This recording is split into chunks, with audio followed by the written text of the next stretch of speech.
The man, the myth, the legend, on the phone, Double D himself, Deryl Dodd. Oh, man. Woo! How you doing?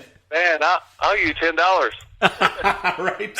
That's awesome. Thank you. How you doing? Man, I'm good. You know, as best as I can be, you know, in the midst of a pandemic or whatever, you know, you want to call this. Yeah. But, yeah, man, so how are you doing? I'm all right, man. Just, you know, trying to be patient and be thankful. We're both here this morning, so things could be worse, I guess. Yeah, it's, you know, just making the most of it, trying to write some stuff and catch up with old friends. I've been doing a lot of that, you know, so trying to find the silver lining, so to speak. Well, hey, you know, not to be all doom and gloom, because there's really great things always to talk about, but you had a bit of a health scare earlier this year, right, or late last year? Yes, sir. In September, it'd been about 8 months prior to that. I'd had certain things going on with my eye, my right eyeball, and just vision issues, you know, problems, and I noticed some flashing lights, and of course I've been seeing stuff like that my whole life, you know, in a way.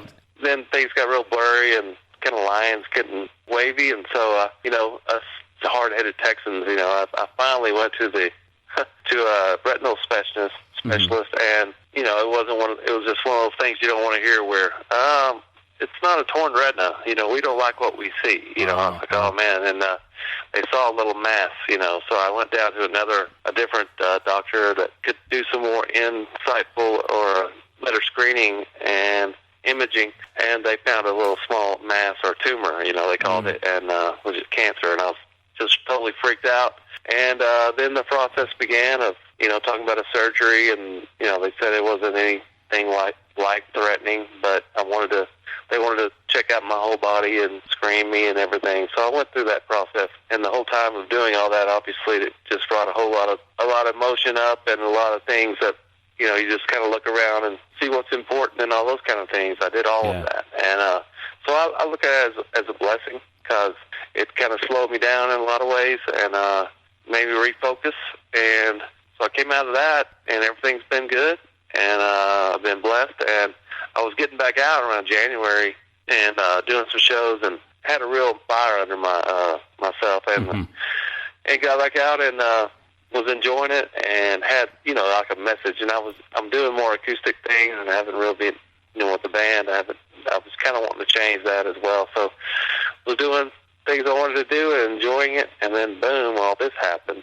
So I've just been kind of riding high from everything that happened with that, and just like I said, feeling very blessed and thankful to be here. And I've written a lot of, I guess, journaling and stuff. The journaling for a songwriter becomes songs, because I got tons of stuff in there. I can just go in there and pull out and put some a melody to it and have a song. So actually, I tell people I was in training for right now. I was already locked down and isolated in a way. Right, you know, yeah. 2 or 3 months I hadn't done anything, and just healing and dealing with that and seeing family. And so when this happened, I felt like I was being used to help people that were having a rougher time dealing with everything being stopped and being at home. I'm like, hey, man, I've been doing that, so what do you want to talk about? Now, as far as what you do, I mean, your songs are already pretty insightful, kind of introspective.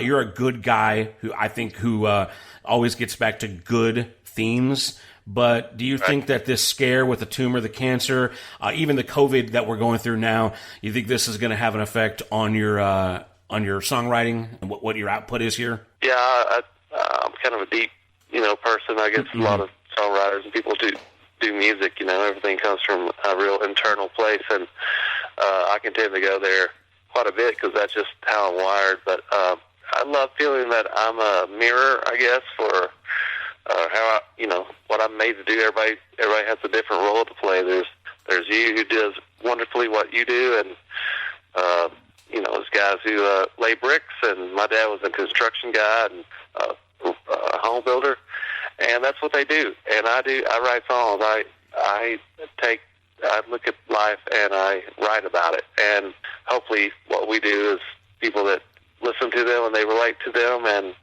it lifts them up or makes them think or something. So, I've definitely got some real introspective things about life and just the colors that we're all seeing right now and feeling, the feelings we're all feeling. And I was thinking this back in September when all this started with my eye. I remember thinking, I had to come to a place of, if it's all over, because I didn't know, Right. at the time. When you hear that, you just think, what am I do? Just that I started becoming very thankful, and I guess that's how it got through me, all that. I really got through that was seeing that it's been a great ride. I've gotten to do a lot of great things and seeing the good and everything. And then I came through it all, and I try to keep that attitude now. And so there'll be songs, yes, to come from all this, and hopefully they'll get on the radio and people get to hear them and it blesses them, and that's what it's all about.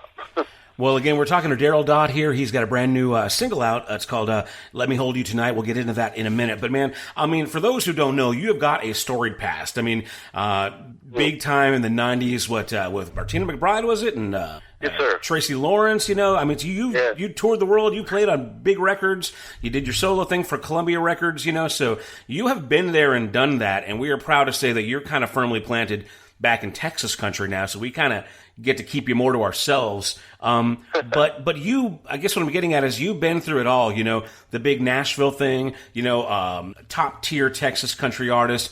You've been through the traditional, album sales, and RIAA certifications and, big tours and, the Napster days. And now we're, the advent of digital music and distribution. So what, how has that been like, man, living through all these crazy eras of music? Right, man. Not to wear this word out, but that's what this time has done for me as well. When I slowed down back in September and even now, it's just a lot of looking back and thinking, wow, I got to do this and this and this, and just like anything, we have ups and downs, but I just feel blessed, that all that happened, because I promise you, I didn't like get into music. It's always been a part of my life. I tell people it chose me. I didn't like choose it. Like, I want to be famous and really rich and everybody know my name. I mean, that's great to want that. And it was because I always did it. I mean, my parents played music. My grandfathers were preachers, and it was just always around. It was just in my soul. So, I grew up playing ball and doing all these things, and I didn't like a lot of people say, I heard Elvis when I was 10 years old, and I knew exactly what I wanted to do with my life.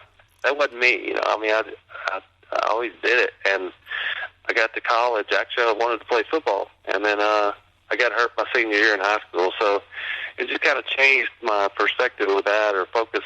And when I got in college, it's like, back then, I went to Texas Tech for a few years at first, and it's like I was the only guitar player in the school, it felt like, back in, this is the 82, and you have an audience of people. I had written some songs and my friends, and it just kind of got me going into music. Anyway, not to go back that far, but yes, as I moved on, it was like I was pulled through, like Mr. Magoo. I didn't have a headshot or a resume. I just did it, and I was good at it. I'll say that. I love playing because I like to other people to get things out of it. Like, I'd rather play and let you sing, and I'll play the melody and I'll sing harmony to you, and watch people that don't really necessarily sing for a living, or they're not interested in it, but to join in and give them their time. Like I'm a human karaoke machine, I guess. I was doing that. So it was always around. It was like, I'm here. We're here all together. We're all getting something out of this. It wasn't about me singing to you or at you. It's a you and me thing. And so, yeah, I got that all led to, in fact, this song that we're talking about, Let Me Hold You Tonight. I'd written it way back then. I was 19 years old or so, and I was in these bands, and I played it a lot, and it represented the country music to me, because I grew up in that era in the 70s, and love Merle and Buck and the traditional sense, and I love all kinds of music. I love Stevie Ray, I love rap, I love it all. But my style was bluegrass, country, gospel. That's where I came from. So it was just hand in a glove to me, and all that led to I was played for about 4 years, and the late 80s, early 90s, and I felt like my run was over, and I was going to go get a job, like I'd done this music thing and gave it a shot. And that's the way things happen almost. And then I was in Waco, Texas, where I was living, and Dean Dillon, the great Dean Dillon, was coming to town to play a show. He had gotten a record deal, and he'd already written a ton of huge hits, and he got a record deal to make his own record. So he played a show, and this person I knew ran a club, and they had me come open up for him, So we went in there with a band. I was just kind of a ragtag band because our bands broke up, and that happened. Right. I just had a couple of buddies, and we went up there, and we did like 30 minutes, and I did that one song as far as an original. I did Let Me Hold You Tonight, and in the middle of the set. And after the show, his keyboard player asked me to come back. Dean wanted to meet me, and I was just blown away. Wow. Like, okay, so we'll go back there. And he said he heard that song, and he asked if it was an original. Was that my song? I said, yes, sir. And he asked me, he said, man, he said, that was a great song. And he said, a damn good song. And he said, would you ever consider coming to Nashville? And I said, well, I think about it. I don't know anyone there or anything. So, well, you know me now. So why don't you come up in a couple of weeks? And there's fanfare going on. That's a thing where everybody in the whole world comes to Nashville to see all these songwriters and hear music, and come get on the bus and ride around with me. That's exactly what he said. And wow. So I went up there, blind faith, and I get to a hotel, and Monday morning he said 8 o'clock my bus will be in the parking lot, so just get on. And he just literally just said like that. So I got outside, I saw him drive up, and I got out in front of him thinking, it'd been 2 weeks, and I thought, what if you forgot about me, or what if you thought, who are you, Uh-huh. And so, but he looked at me, and he just kind of nodded his head like, get on, and I did. While I was there that week, it was amazing. I went around, and he went to all these shows, and I just got off the bus, and I'd wander around and just do my thing, and I'd get back on the bus, and I met people, and I met someone who, because my association with Dean, or being there, he hired me on the spot. He said, hey, do you want to come do a show, a gig at the Opryland Hotel? They've got like 7 or 8 bars and venues in the hotel. And so I moved up there in 2 weeks after I'd been there. Moved up there with Brett Beavers, who I played with in Waco. And me and Brett moved up there. He was a bass player, and I was a guitar player and stuff. So we go up there for about 6 months. We're playing, and then, you get to know people, and I was getting around town just excited. Everything was so exciting, and I met someone. He said, hey, a girl named Martine McBride is fixing to come out and do her thing. She's on RCA Records, but she's going to be touring with Garth Brooks, who we all knew he was in 1992. And we auditioned, and just, got the gig. Out of 100 guitar players all wrapped around the block, when I go in there and thinking, yeah, we're going to get this, and didn't think we would, and it happened, and that changed everything, because I went on the road with Garth and for 2 years, and we're in arenas all over the country. Then we go all over the world, and then I got a writing deal, and things started really coming your way because people recognize you when you're doing something like that. And I got off the road to write songs, and then Tracy Lawrence people, I got to know them, and I ended up going on the road with him for a couple of years. And then I sang on his album, like his next album was coming up, and I sang harmony on his record. And I sang with Martina on her second record. So I was just getting asked to do all these things, and like I said, I was good at it. It was a natural thing for me, especially singing harmony and backing someone up. And then things led to another thing, and I got a record deal, and all that started happening. And that's when I'll say it got kind of tough, because you're a product, and they want you to be a certain way because they're spending the money, but you got to stand up for yourself. And I guess I didn't know until then how much I was convicted, about I'm not changing this at all. I'll do this here, but not this, when it came to the music. And, everybody was, cowboy hats and belt buckles and that sort of thing, and it was just great. But I was more like Chris Christopherson and then George Strait, had kind of long hair and a beard, and I wore T-shirts and jeans and untucked, and they didn't go for that. There was always a fight, but I'm proud that I stuck to my guns, and things still happen. Memphis came out, and Sundown was a debacle. That I recorded Sundown, and it was doing great at radio, but my own label shut it down because it wasn't their idea. It just got real personal to me, and I'm like, they just don't want to see me happen, because I guess I was changing things, and in their mind they didn't want that. They wanted me to get in line and do what they said to do. Right. Sure. And I didn't. And that's the Texas way. And then obviously I got back down here, and thank God this was going on, the movement down here in the late 90s, 2000, and Roger Krager and Fowler and all these guys just kind of welcomed me in because they knew I was doing my thing there, and they respected that. And I got back here, just got after it and carried on, you know, and here I am now. And it's interesting that this song got me going. It got it all going. And I never recorded it until last summer, right before all my eye stuff all happened. Mm-hmm. I just really did it for myself to have the recording because it'd been a special song to me, not expecting to make it a single or anything. And it just sort of got pulled out. Some of my radio buddies said, hey, because I put it out on the internet, I was doing some social media, and they said, dude, I love this song. Can we play it? And I said, well, of course, you know. And then, so again, things just have happened like Mr. Magoo, I guess, you know. So it's been really great. And, you know, people say you should write a book and all this. And I think that might be a cool thing. Yeah, you know? I'd buy it. Heck yeah, man. Yeah. Tim McGraw recorded a couple songs. I had, you know, Ricky Van Shelton way back in the day. He recorded one of my songs. And I never talk about these things. And it's kind of interesting to people. And I guess inspiring that you go through all these things and you stay positive, and that's what people are inspired by. So I'm thankful for that as well.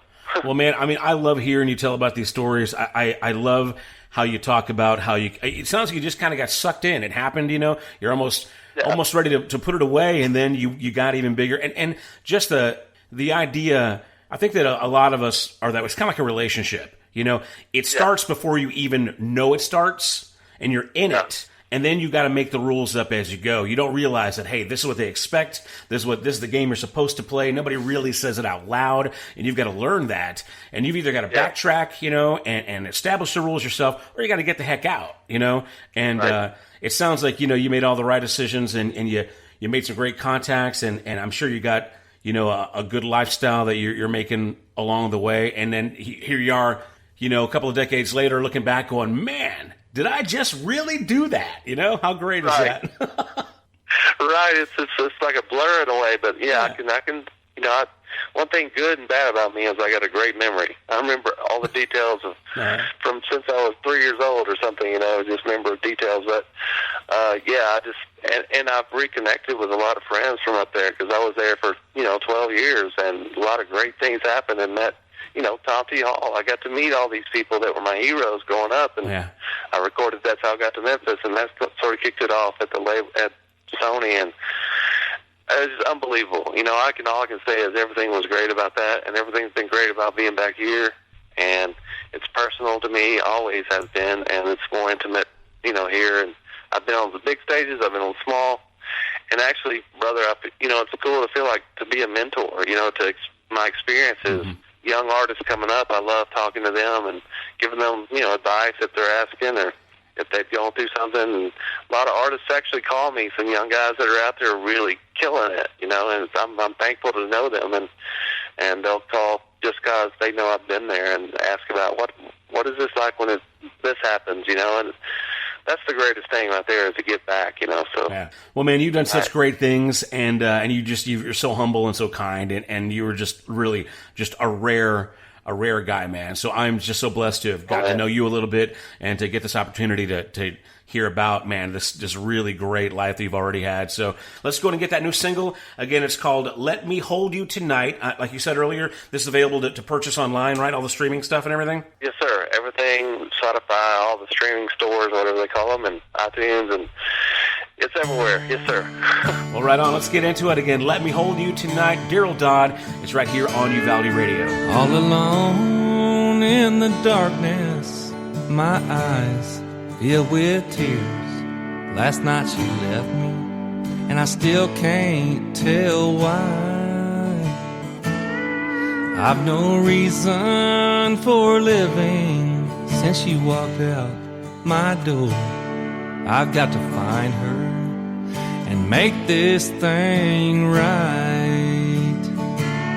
Oh, I know I'm not perfect in the things I do, but I'm perfect in knowing that I just can't lose you.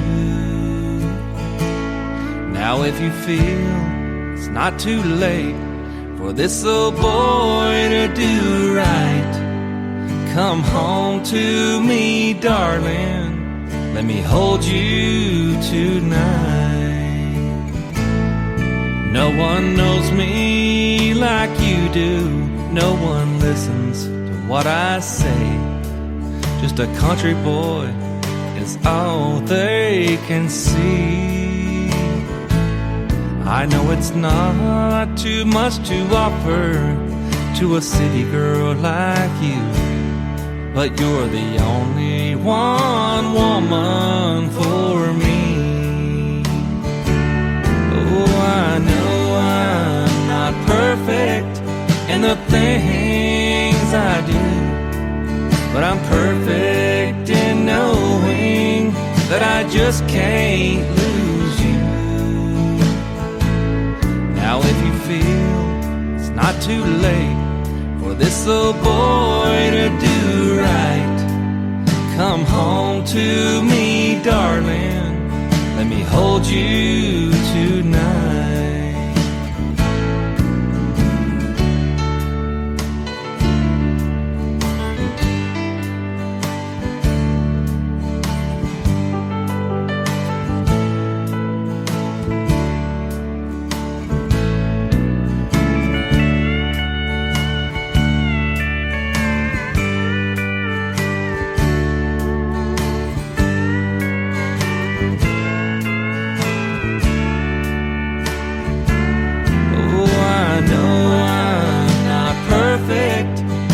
Things I do, but I'm perfect in knowing that I just can't lose you. Now if you feel it's not too late for this old boy to do right, come home to me, darling. Let me hold you tonight.